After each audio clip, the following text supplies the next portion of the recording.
राष्ट्रीय महामार्ग बंद करण्याचा निर्णय तात्पुरता मागे घेण्यात आला आहे, असे कर्नाटक राज्य शेतकरी संघ आणि हसिरू सेनेचे राज्याध्यक्ष चुन्नाप्पा पुजारी यांनी सांगितले. शुक्रवारी बेळगाव जिल्ह्यातील हुक्केरी तालुक्यातील हत्तरगी येथे आंदोलनकर्त्यांना उद्देशून ते बोलत होते.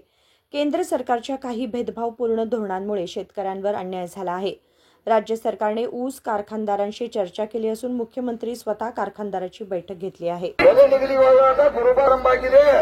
ಇವತ್ತೇನು ರಾಷ್ಟ್ರೀಯ ಹೆದ್ದಾರಿಗೆ ನಾವು ಕರೆ ಕೊಟ್ಟಿರ್ತೀವಿ, ಆದ್ರೂ ಕೂಡ ನಿನ್ನೆ ವಾಪಸ್ ಕರೆದಿದ್ದು, ಆದ್ರೂ ಜನರ ಆಕ್ರೋಶ ತಡೆದಿಲ್ಲ.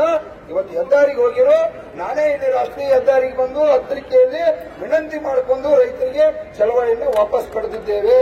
ಇವತ್ತ ಯಾಕಂದ್ರ ರಾಜ್ಯದ ಮುಖ್ಯಮಂತ್ರಿ ನಮ್ಮ ಬದಲಲ್ಲಿ ಬೆಂಗಳೂರಲ್ಲಿ ಮೀಟಿಂಗ್ ಮಾಡುತ್ತಾರೆ. ಅದನ್ನ ಆಕ್ರೋಶ ಮಾಡೋದು ಬೇಡ. ಒಂದು ದಿವಸ 2 ದಿವಸ ಕಾಲಾವಕಾಶ ಕೊಟ್ಟು ಅಂತಂದ್ರ ನೂರಾರು ಸಾವಿರಾರು ಕೋಟಿ ರೂಪಾಯಿ ವ್ಯವಹಾರ ಆಗ್ತಿದೆ. ಇಡೀ ರಾಜ್ಯದ ಕಬ್ಬು ಬೆಳೆಗಾರರಿಗೆ ಹೋಗ್ತಕ್ಕಂತ ಹಣ ಐತೆ. ಆ ಹಣಕಾಸಿನ ವ್ಯವಹಾರನ ಮಧ್ಯಸ್ಥಿನ ರಾಜ್ಯದ ಮುಖ್ಯಮಂತ್ರಿ ವಹಿಸಿ ಕಾರ್ಖಾನೆ ಮಾಲೀಕರನ್ನ ಮಧ್ಯಸ್ಥಿ ವಹಿಸಿ ಕೆಲಸ ಮಾಡ್ತಕ್ಕಂಥದ್ದು ಮಾಡತ್ತಾರೋ. ಈಗ ಅವರು ರಾಜ್ಯದ ಮುಖ್ಯಮಂತ್ರಿ ಅವರಲ್ಲಿ ವಿನಂತಿ ಮಾಡ್ತಾ ಇದ್ದೀನಿ, ದಯವಿಟ್ಟು ಕಬ್ಬು ಬೆಳೆಗಾರನ ಬೀದಿ ಒಳಗೆ ಕುಣಿಸಿ ಸರ್ಕಾರ ನಡೆಸ್ತಕ್ಕಂಥ ರಾಜ್ಯ ಸರ್ಕಾರದ ಧರ್ಮ ಅಲ್ಲ, ಕೇಂದ್ರ ಸರ್ಕಾರದ್ದು ಅಲ್ಲ. ಅದು FRP ಕೇಂದ್ರ ಸರ್ಕಾರ ಮೋಸಿದೆ. ಅದು 9.5 ಇದ್ದ 10.25 ಮಾಡ್ಯಾರು. ಕಾರ್ಖಾನೆ ಅವರು ಸಕ್ಕರೆ ಮಾರಕ್ ಪರ್ಮಿಷನ್ ಕೊಡ್ತಿದ್ದಿಲ್ಲ.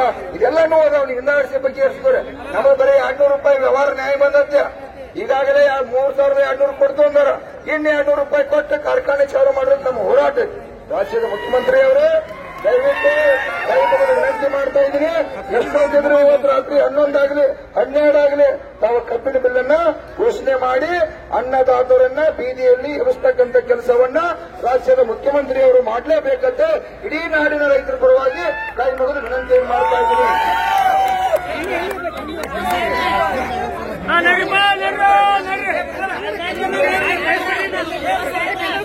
3500 ರೂಪಾಯಿ ಕೊಡಬೇಕು ಅನ್ನೋ ಬೇಡಿಕೆ ಇತ್ತು.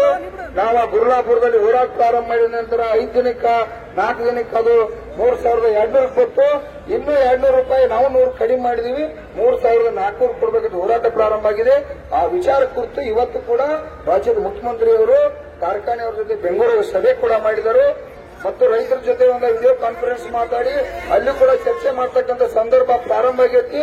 100% ಇವತ್ತು ರಾಜ್ಯದ ಮುಖ್ಯಮಂತ್ರಿಯವರು ಕಬ್ಬಿನ ಬೆಲೆಯನ್ನ ನಿಗದಿ ಮಾಡಲೇಬೇಕು. ಇದು ಶಾಂತಿ, ಇದು ಕ್ರಾಂತಿ ಆಗ್ತಾ ಇದೆ, ಇದು ಜನಾಂದೋಲನ ಆಗ್ತಾ ಇದೆ. ಅದಕ್ಕಾಗಿ ರಾಜ್ಯದ ಮುಖ್ಯಮಂತ್ರಿಯವರು ಮುಖ್ಯಮಂತ್ರಿಯವರು ತಾವು ದಯವಿಟ್ಟು ಇದನ್ನು ಗಮನ ಹರಿಸ್ರಿ. ಯಾಕಂತಂದ್ರೆ ಕಬ್ಬು ಬೆಳೆಗಾರನ್ನ 5-6 ವರ್ಷದ ಕಾರ್ಖಾನೆ ಮಾಲೀಕರು ನಿರಂತರವಾಗಿ ಮೋಸ ಮಾಡ್ಯಾರು. 10 ರೂಪಾಯಿ ರೊಕ್ಕ ಕೊಟ್ಟಿಲ್ಲ. ಪ್ರತಿ ವರ್ಷ 5 ವರ್ಷದಾಗ 100 ರೂಪಾಯಿ ಕೊಟ್ರೆ ಇವತ್ತು 500 ರೂಪಾಯಿ ನಾವು ಚಳವಳಿ ಮಾಡೋ ಸಂದರ್ಭ ಬರ್ತಿಕ್ಕಿಲ್ಲ. ಇವತ್ತ ಕಬ್ಬು ಬೆಳೆಗಾರನ್ನ ಕಾರ್ಖಾನೆ ಮಾಲೀಕರು ಕೊಂದರು, ರಾಜ್ಯ ಸರ್ಕಾರ ಕೊಂದತಿ, ಕೇಂದ್ರ ಸರ್ಕಾರ ಕೊಂದತಿ. ಅದಕ್ಕಾಗಿ ಈ ಚಳವಳಿ ಬೆಲೆ ನಿಗದಿ ಆಗುವವರೆಗೆ ಇರ್ತೈತಿ. ನಾವು ಕೂಡ ಕಾರ್ಖಾನೆ ಕಬ್ಬು ಪ್ರಾರಂಭ ಮಾಡಬೇಕಾಗೈತಿ. ಕಾರ್ಖಾನೆಯನ್ನು ಬಂದ್ ಮಾಡತಕ್ಕಂಥವ್ರಲ್ಲ ನಾವು. ಬೆಲೆ ನಿಗದಿ ಆಗಲಿ, ನಮ್ಮ ರೈತರಿಗೆ ಲಾಭ ಆಗಲಿ, ನಮ್ಮ ಮಕ್ಕಳನ್ನ ತಾಯಿ ತಂದಿನ ನಾವೆಲ್ಲ ಚೆನ್ನಾಗಿ ಸಾಕ್ಬೇಕಾಗೈತಿ. ಎಲ್ಲರೂ ಕೂಡ ಆತ್ಮಹತ್ಯೆ ಮಾಡ್ಕೋತು. ಆತ್ಮಹತ್ಯೆ ಆಗಬಾರದು ಅಂದ್ರೆ ಆರ್ಥಿಕತೆ ಬೆಲೆ ನಿಗದಿ ಆಗಲೇಬೇಕು. ರಕ್ತ ಬೆವರ ಸುರಿಸಿ ಕಬ್ಬ 12 ತಿಂಗಳ ನಾವು ಬೆಳೆದು ಅದಕ್ಕೆ ಮುಖ್ಯಮಂತ್ರಿಯವರ ದಯವಿಟ್ಟು ಸರ್ಕಾರಕ್ಕೆ ಟ್ಯಾಕ್ಸ್ ಹೋಗ್ತೈತಿ, ಕೇಂದ್ರ ಸರ್ಕಾರಕ್ಕೆ ಹೋಗ್ತೈತಿ. ಕಾರ್ಖಾನೆ ಅವರು ತಗೊಂಡು ಮತ್ತೊಂದು 4 ಕಾರ್ಖಾನೆ ಕಟ್ಟಾರು. ಈ ಸಲ ಇನ್ನು 200 ರೂಪಾಯಿ ಹೆಚ್ಚು ಕೊಟ್ರ ಅವ್ರಿಗೂ ಏನ್ ತ್ರಾಸ ಆಗುದಿಲ್ಲ. ಅವ್ರನ್ನೂ ಒತ್ತಾಯ ಮಾಡಿ ಕೊಡಿಸ್ತಕ್ಕಂಥ ಕೆಲಸವನ್ನ ರಾಜ್ಯದ ಮುಖ್ಯಮಂತ್ರಿಯವರು ಮಾಡಬೇಕಂತ विनंती ಮಾಡ್ತೀನಿ. ದಯವಿಟ್ಟು ಎಲ್ಲರೂ ಮನೆಗೆ ಹೋಗಿ. शेतकऱ्यांनी शांततेत आंदोलन करावे असे त्यांनी आवाहन केले. दरम्यान ऊस कारखानदारांनी राज्य सरकारने ऊस उत्पादक शेतकऱ्यांची आर्थिक हत्या केली असल्याचा आरोप केला. विनोद कोलकार, KMM मराठी, बेळगाव.